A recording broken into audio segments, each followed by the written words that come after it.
तो आज हमारे किचन में बन रहे थे प्याज की पकौड़ियाँ और आलू की पकौड़ियाँ। बाकी पकौड़ियाँ में कोई ज़्यादा खाता नहीं है, तो ये दोनों ज़्यादा खाते हैं, तो हमने कहा सिर्फ आज यही बना लो। और ये बना रही थी मेरी बहन।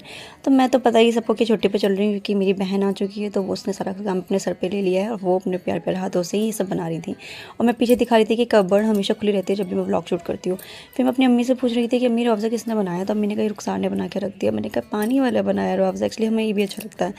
और मेरी अम्मी लेट पढ़ रही थी, असर की नमाज़ पढ़ रही थी, तो मैं अम्मी से पूछी, यहाँ मैं अपनी अम्मी को कह रही हूँ कि अम्मी बस हो गई असर की नमाज़, अब फिर कितनी देर पढ़ोगी? और मेरी अम्मी यहाँ पर बहुत शिद्दत से धीरे धीरे करके दुआ कर रही थी। मुझे सुनाई भी नहीं आ रही थी कि मेरी अम्मी क्या दुआ कर रही है, बहुत धीरे कर रही थी। तो मैंने अपनी अम्मी को बोला कि अम्मी इस साल भी मेरी ईदी नहीं आई है ससुराल से, मेरी ससुराल ही नहीं ढूंढी है कि ईदी आई है, अच्छे से दुआ कर लो मेरे लिए। माँ की दुआ अपने बच्चे के हक़ में दुआ कबूल होती है, और मुझे ईदी चाहिए थी और ईदी नहीं आई।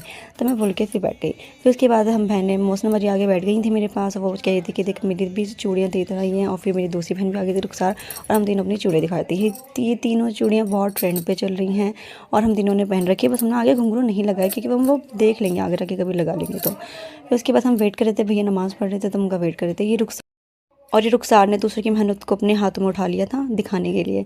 उसके बाद मैं दुआ कर रही थी बहुत शिद्दत से। मैंने कहा अपने लिए दुआ खुद करनी पड़ेगी, दूसरे पे भरोसा नहीं, तुम्हारे लिए करे ना करे। इतने मेरी बहन ही कह रही ले दुआ बाद में करिए, अपने खाला की ड्यूटी निभा, तू खाला है, लगन तो चाहिए खाला है, पहले बच्चे संभाल फिर दुआ करिए, तेरे लिए दुआ हम कर लेंगे। उसके बाद मैं एक ही हाथ से दुआ करने लगी, क्योंकि मुझे पता था कि इस वक्त दुआ कबूल होने लगती है। मैं कुछ भी रिस्क नहीं ले सकती कि मैं किसी और के लिए ऊपर दुआ छोड़ूँ। मैं कहती बच्चों तुम भी अपनी खाला के लिए दुआ कर लो। फिर उसके बाद हम सब बैठ गए और मेरी बहनों ने मुझे तो अपने बच्चे पकड़ा दिए थे, और फिर खुद सब इस शिद्दत से दुआ करने लगे। मेरी अम्मी तो जानमाज़ से ही अभी तक दुआ कर रही थी। फिर रुखसार भी बड़ी शिद्दत से दुआ करने लग गई। और यहाँ मौसम अजीब उनका बच्चा उठ गया था कि मम्मा के पास जाना है, तो वो उनको तंग कर रहा था। फिर उसके बाद ये बच्चे ये सारे फ़ौक उठा के बैठ गई। और ये जो इफ्तारी थी मैंने आज बड़े से थाल में अलग अलग करके कट करी थी। वैसे हम मिक्स करके करते हैं, लेकिन आज मैंने इसको अलग अलग करा था। फिर मेरे भैया आ गए, हम सबने इफ्तार किया और आधा इफ्तार भी लगाना